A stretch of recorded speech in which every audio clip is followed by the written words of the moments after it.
Sa video na in-upload sa Facebook at may mahigit 3 million views na ngayon, hindi makapigil sa katatawa ang aktres na si Gretchen Barreto at dalawa pang kasamang babae. Nagbabasa sila ng sulat mula sa isang humihingi ng tulong sa kanila. Bahagi ng proyekto ni Gretchen sa Instagram ang pagtupad ng mga wish ng ilang netizen na dumudulog sa kanila gamit ang Instagram. My eldest po, this January, has been diagnosed with butas sa puso.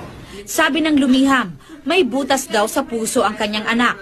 Magki-chemotherapy naman daw ang kanyang kapatid. Humiling din siya ng gatas para sa kanyang 73-year-old na mother-in-law. But since it's Mother's Day, ang request ko po sana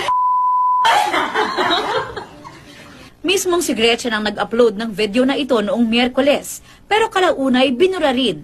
Pero na-re-upload ng isang netizen ang bahagi nito. Aniya, insensitive daw ang reaksyon ni na Gretchen.